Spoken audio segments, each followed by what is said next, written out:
பேரறிஞர் அண்ணா மறைந்த பிறகு முதலமைச்சராக பொறுப்பேற்ற தமிழின தலைவர் கலைஞர் அவர்கள் கல்லூரி கல்வியில அதிகப்படியான கவனத்தை செலுத்தினார்.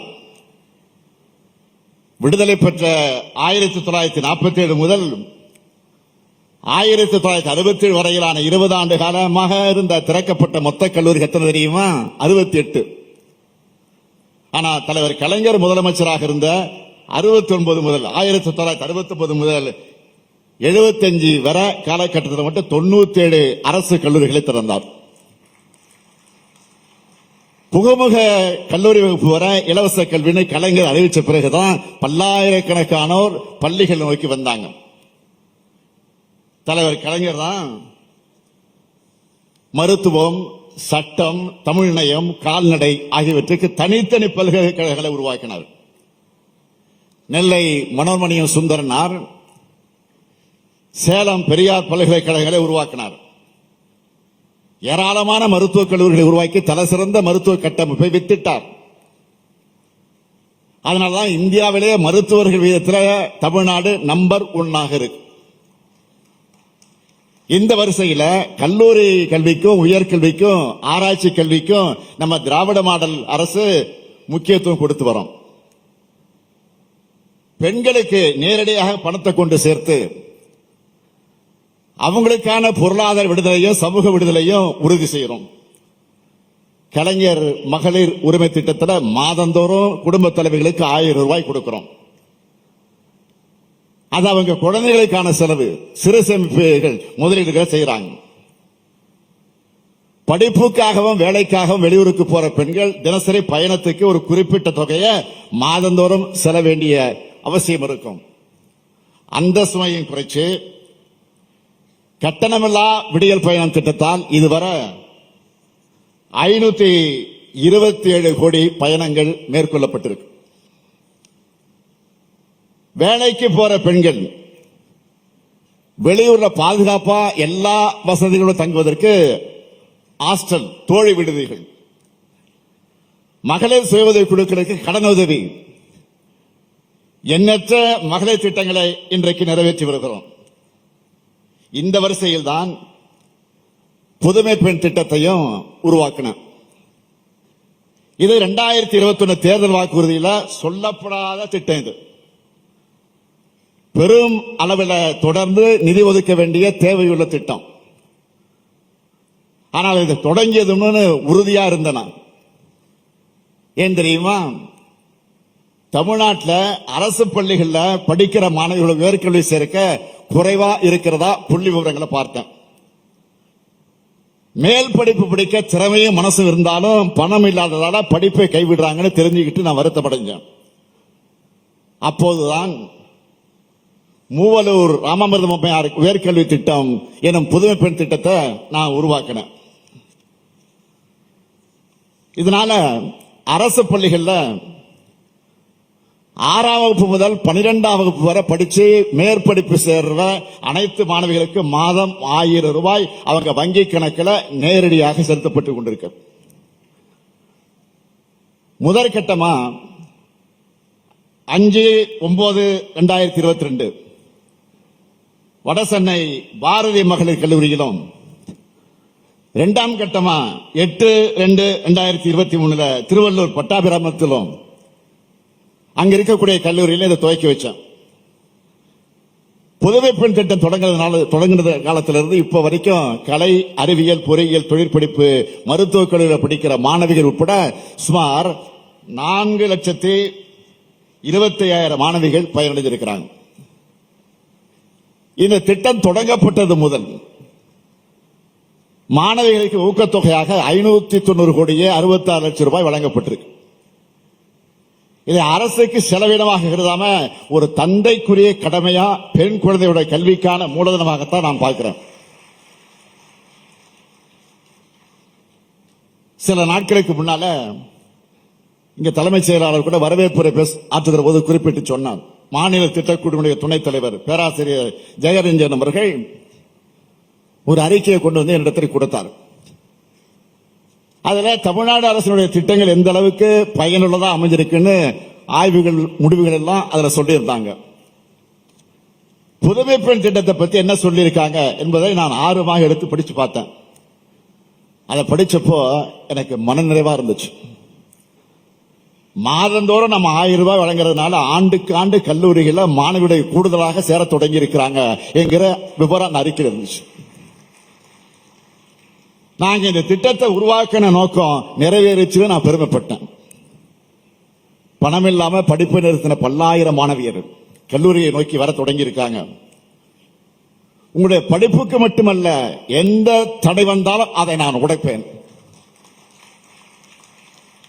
மாணவிகளுக்கு மட்டும்தானா, மாணவர்களுக்கு இல்லையா அப்படின்னு மாணவர்கள் கேட்டாங்க. முந்தைய ஆட்சியாளருடைய நிர்வாக திறமையின்மையால் ஏற்பட்ட நிதி நெருக்கடி ஒரு பக்கம், ஒத்துழைப்பு தராத ஒன்றிய அரசு அது ஏற்படுத்துகிற சிக்கல் அது ஒரு பக்கம். ஆனா அதை பத்தி கவலைப்படாம தமிழ் புதல்வன் திட்டத்தை நாங்கள் தொடங்கணும். மாணவர்களுக்காக தமிழ் புதல்வன் திட்டத்தை தொடங்கணும். எந்த அப்பாவும் தன்னுடைய பிள்ளைகளுடைய படிப்பு செலவுக்கு கணக்கு பார்க்க மாட்டாங்க. அப்படித்தான் உயர்கல்விக்கான திட்டங்களாக எந்த நெருக்கடி இருந்தாலும் அதை நிறைவேற்றியே தீருவேன்.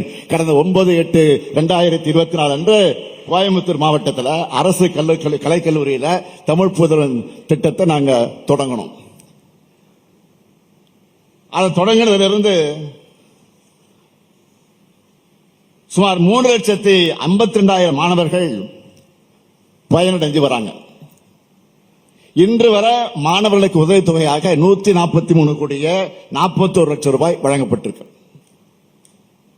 360 கோடி ரூபாயை இந்த திட்டத்துக்காக ஒதுக்கீடு செஞ்சிருக்கோம்.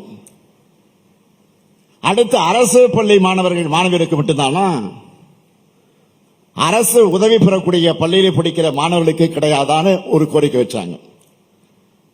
அரசு உதவி பெறக்கூடிய பள்ளியில படிச்சு உயர்கல்வியில சேரக்கூடிய மாணவியருக்கும் மாதந்தோறும் 1000 ரூபாய் வழங்குற வகையில இன்னைக்கு புதுமை பெண் திட்டத்தை விரிவுபடுத்தி இருக்கிறோம். இந்த திட்டத்தின் மூலம் தமிழ்நாடு முழுவதும் சுமார் 75,000 மாணவிகளுக்கு உதவித்தொகை வழங்க போறோம். பட்டங்கள் ஆள்வதும் சட்டங்கள் செய்வதும் பாரினில் பெண்கள் நடந்து வந்தோம். 8 அறிவினில் ஆணுக்கு இங்கே பெண் இழப்பில்லை கான் என்று கும்மியடி என புதுமை பெண்கள் குறித்து பாரதி கண்ட கனவை புதுமை பெண் திட்டம் மூலமாக நம்ம திராவிட மாடல் அரசு நனவாக்கி இருக்கு. இதோட நோக்கம் பள்ளியோட படிப்பை நிறுத்த வேண்டிய சூழலில் இருக்கக்கூடிய மாணவிகளுக்கு நம்ம ஆட்சியில மாதந்தோறும் 1000 ரூபாய் கிடைக்கிறதுனால அவர்கள் கல்லூரிக்கு நுழைகிறார்கள். ஒரு ஆண் கல்லூரிக்குள் நுழைஞ்சா அது கல்வி வளர்ச்சி, அதுவே ஒரு பெண் கல்லூரிக்குள் நுழைஞ்சா அது சமூக புரட்சி. அந்த வகையில் புதுமை பெண் திட்டத்தால் தமிழ்நாட்டில் உயர்கல்வி முடிக்கிற பெண்களுடைய எண்ணிக்கை இன்னும் இன்னும் அதிகமாகும். அறிவுத்திறன் கூடும், திறமைசாலிகள் அதிகமாக உருவாகுவாங்க. அதன் காரணமாக நம்ம தமிழ்நாட்டை தேடி உலக முன்னணி நிறுவனங்கள் தொழில் தொடங்க வருவாங்க. ரொம்ப முக்கியமா பாலின சமத்துவம் ஏற்படும், குழந்தை திருமணங்கள் குறையும், பெண்கள் அதிகாரம் பெறுவாங்க, பெண்கள் படிப்பால அவர்கள் தலைமுறையே காக்கப்படும். இந்த ஒரு திட்டத்தால இத்தனை பயன்கள் கிடைக்குது. கல்வி இல்லாத பெண்கள் கலநலம் என்றார் புரட்சி கவிஞர் பாரதிதாசன். உயர்கல்வி பெறாத பெண்களே தமிழ்நாட்டில் இல்ல என்ற நிலையை உருவாக்காமல் நான் ஓய மாட்டேன். நான் என்றால் தனிப்பட்ட நான் கிடையாது.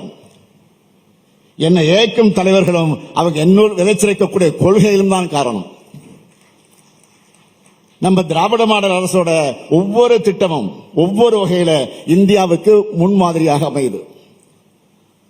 அப்படியான திட்டம் தான் முதலமைச்சருடைய காலை உணவு திட்டம். சுமார் 20 லட்சம் பேர் பள்ளி குழந்தைகள் பசியின்றி சுவையான காலை உணவை சாப்பிடுறாங்க. அது மட்டுமல்ல, கடந்த மாதம் நம்முடைய மாண்புமிகு பிரதமர் அவர்கள் தலைமையில் நடந்த தலைமைச் செயலாளர்கள் கூட்டம், அந்த கூட்டத்தில் என்னோட கனவு திட்டமான நான் முதல்வன் திட்டத்தை எல்லாரும் பாராட்டி பேசியிருக்கிறாங்க. பெரிய பாராட்டு பெற்றிருக்கிறது. தமிழ்நாட்டு இளைஞர்களை திறன்மிக்கவங்களாக உயர்த்தக்கூடிய நான் முதல்வன் திட்டத்தை நீங்களும் பயன்படுத்திக்கீங்க. இப்படி பல்வேறு திட்டங்களை உங்க எதிர்காலத்துக்காக செயல்படுத்துகிறோம். புதுமை பெண்களை உங்களை நான் கேட்டுக்க விரும்புவது, படிங்க படிங்க படிங்க. படிப்புல மட்டும் கவனத்தை செலுத்துங்க. உங்களுக்கு தேவையான எல்லாத்தையும் செய்து தர நான் இருக்கேன், நம்ம அரசு இருக்கு. ஒரு பட்டத்தோட நிறுத்திக்காதீங்க. மேலும் மேலும் உயர்கல்வி, ஆராய்ச்சி கல்வி வர படிங்க. உங்களுக்கு தகுதிக்கேற்ற வேலையை உறுதியா உங்களுக்கு கிடைக்கும். இது போட்டிகள் நிறைந்த உலகம் இது. அதனால பட்டங்களை தாண்டின தனித்திறமைகள் அவசியம். திருமணத்திற்கு பிறகு வீட்டில் முடங்கிடாம வேலைக்கு சென்று பணியாற்றுங்க. உங்க கல்வி உங்களுக்கு உங்க குடும்பத்துக்கு மட்டும் பயன் தரக்கூடியதா இருக்கக்கூடாது. சமூகம் உங்களால் பயனடைய அளவுக்கு நீங்கள் உயரங்களை அடையணும். இன்று 1000 ரூபாய் பெறக்கூடிய நீங்கள் நாளை உங்களைப் போல பலருக்கு உதவணும், வழிகாட்டணும். நீங்க என்னைக்காவது என்னை சந்திச்சு புதுமை பெண் திட்டத்தால பயன்பெற்ற நான் இப்ப இந்த நிலையில இருக்கிறேன்னு சொன்னா அதுதான் எனக்கு பெரும் மகிழ்ச்சி, எனக்கு பெரிய பெருமை. என்னுடைய காலத்துக்கு பிறகும் என் பெயர் சொல்லும் பிள்ளைகள் நீங்கள் எல்லாம் இருக்கணும். புதுமை பெண்களாம் என் மகள்கள் அனைவருக்கும் ஆங்கில புத்தாண்டு மற்றும் தமிழர் திருநாள் பொங்கல் வாழ்த்துக்களை தெரிவித்து விடைபெறுகிறேன். நன்றி, வணக்கம்.